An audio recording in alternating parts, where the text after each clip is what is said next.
Hi, I'm Shoestring Jane. Welcome back to my channel where I talk about all things thrifty, frugal and sustainable. And even though it's pretty early in August still, I know already that I have overspent for the time of the month. So there's been a few expenses already. I'm doing a bit of DIY and I have spent a little bit more than ideal, and I could take it from savings, but I don't want to. So I'm going to try and kind of bankroll it with my normal income, and that means cutting back on other things. And as ever, the easiest thing to cut back on is food. And it's situations like this which happen quite often for me because I am not on a massive income and I am self-employed and occasionally freelance, so my income is a bit sporadic and it can be a bit up and down, and sometimes I have a good month and I put some money away. Other months it's a bit quiet, and then perhaps like this month, I mean, I've done okay the last month actually, but when you're then overspending or spending more than you ideally would, then you have to look at some other options. So this is where I am very happy that I keep good store cupboards. So I think it's really important, if you live on a low income, to try and stock up when you can on some basic provisions. And so you've always got food, you've always got something. It doesn't have to be fancy. They can be, I think some people call them struggle meals.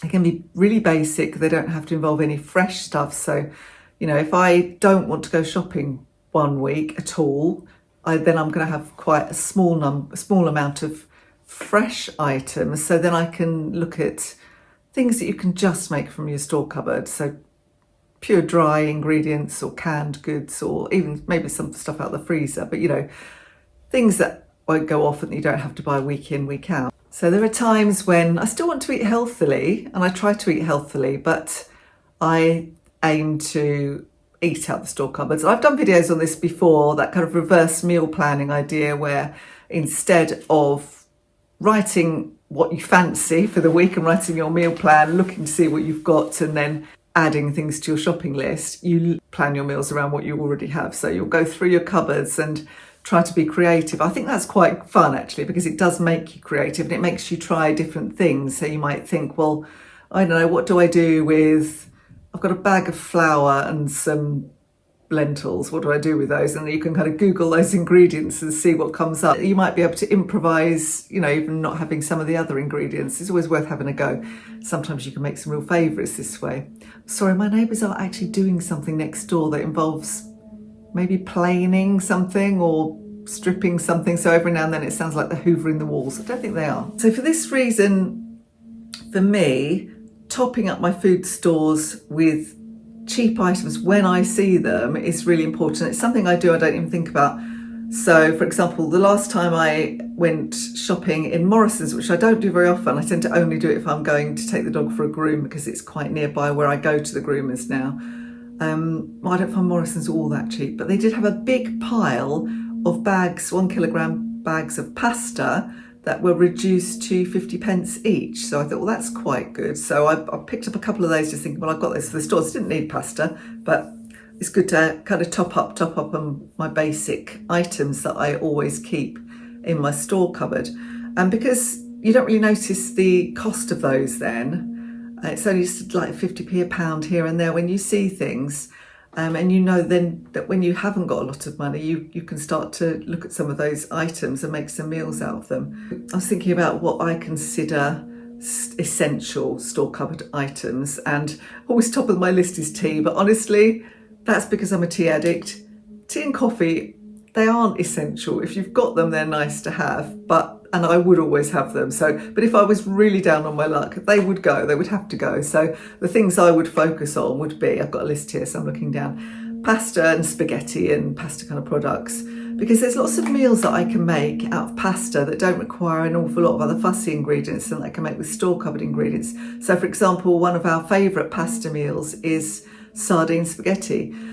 And that can be as simple as a can, something else I'll talk about, canned fish in a minute, but a can of sardines in tomato sauce, literally just mixed up with hot spaghetti. It could be as simple as that. Sometimes I might chop up a little onion or a little bit of garlic, and if you've got anything like gherkins or capers, that's really nice in there. So if you happen to have those around the place, but they're not essential. So it could be just as simple as that. If you've got canned tomatoes, you could add a few of those just to kind of stretch the sauce a little bit. But again, you don't have to. So that's a really easy thing.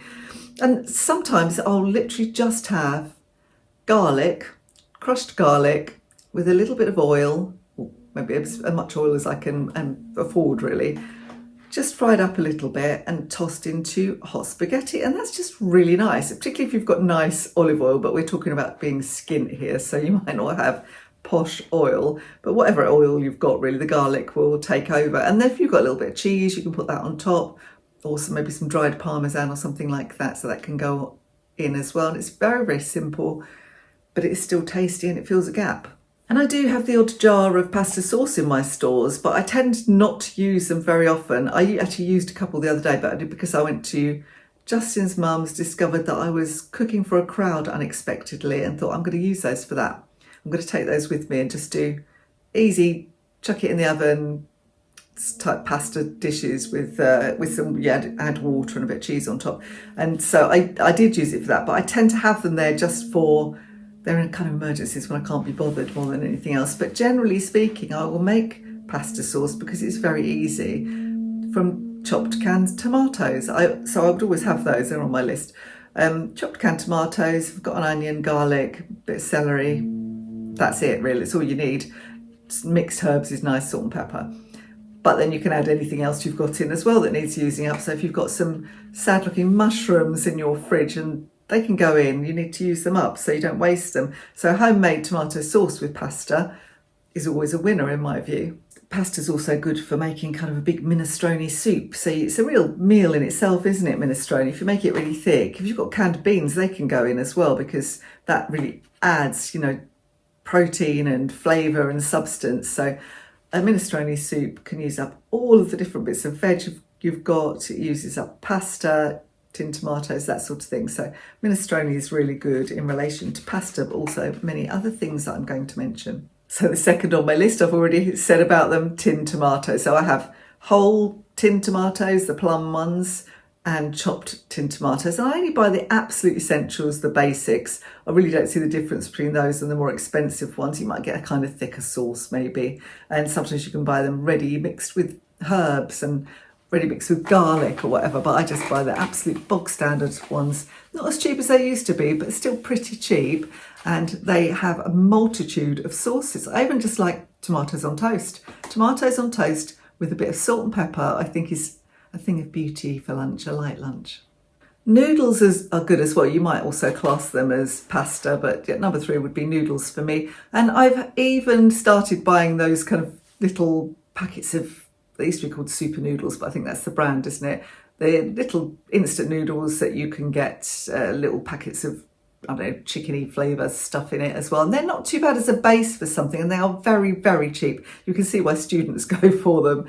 And you can whip up something quite tasty using that as a base. What I tend to do is I'll look at any veg that we've got lying around and I'll do a quick stir fry, bit of soy sauce, and then I'll keep the stock from the noodles and mix that all together as well. So I'll make it up and mix it with the cooked noodles, and that's such a cheap and quick meal, and it doesn't cost very much at all. So that would be a good struggle meal. But you can also have the other noodles, the big noodles in packets. I tend to keep those as well because they're very, very versatile as well. You can use them where you would use spaghetti if you want to, or as I say, just in a stir fry and put your own soy sauce and a stock cube or something in it to make it a bit more interesting.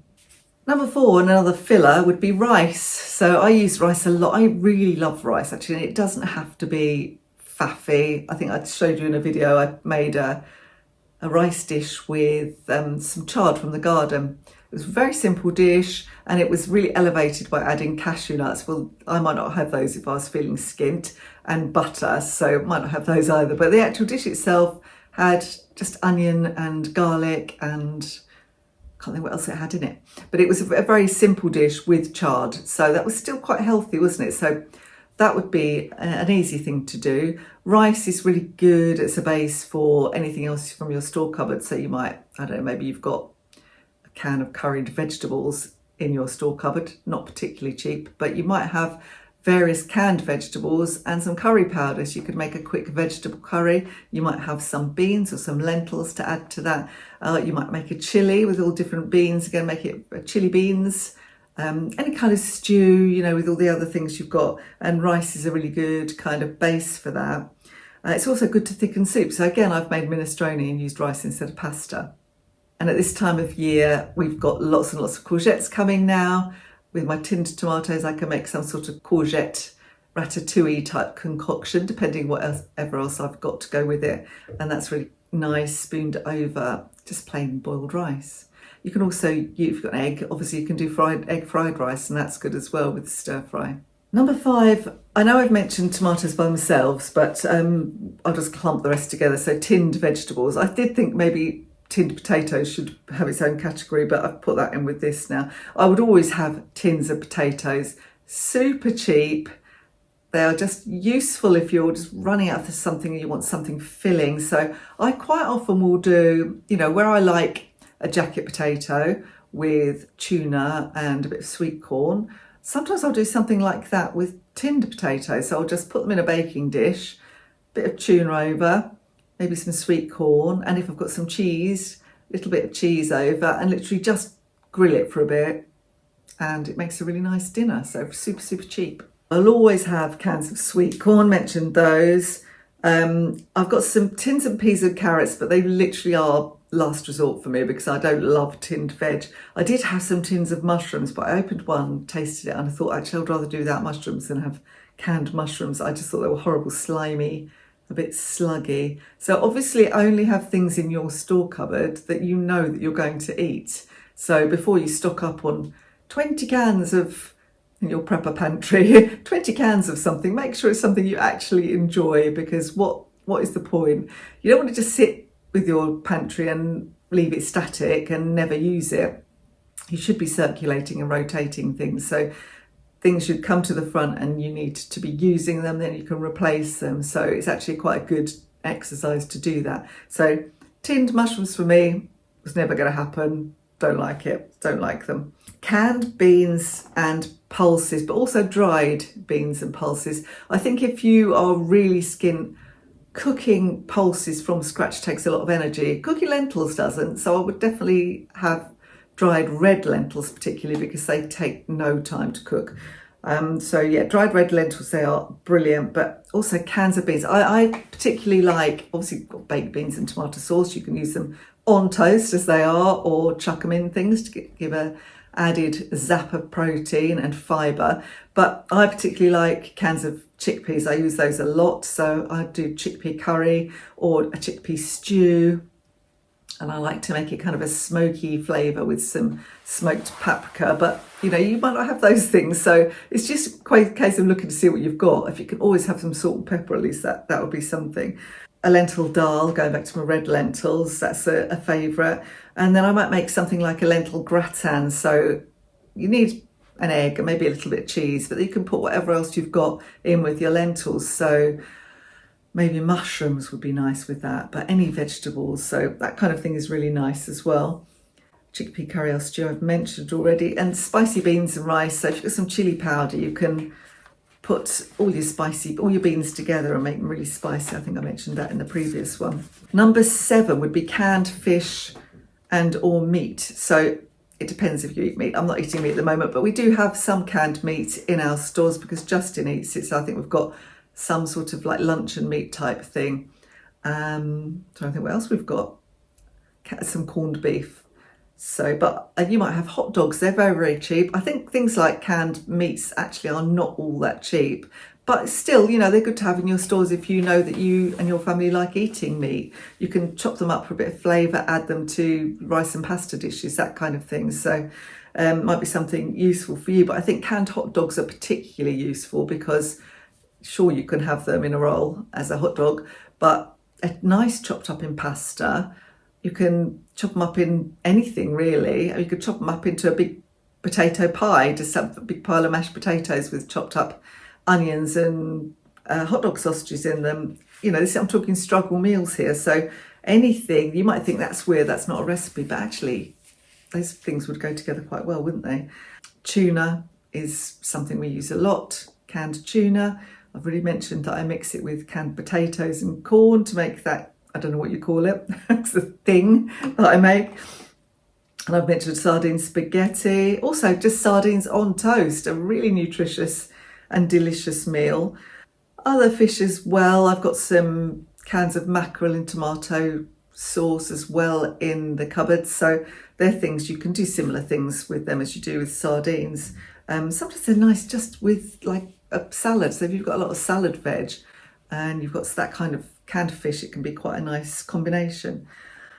Number 8, flour and flour products. So obviously you can make things like breads and cakes, flatbreads, those kind of things that, you know, if you're anything like me, you have flour sitting about and your baking comes in fits and spurts. So every now and then it's really good to be using those things up. I don't make a lot of actual bread, but obviously if you know you do and you can make bread, then have your bread flour, have your yeast and anything else you think you might need.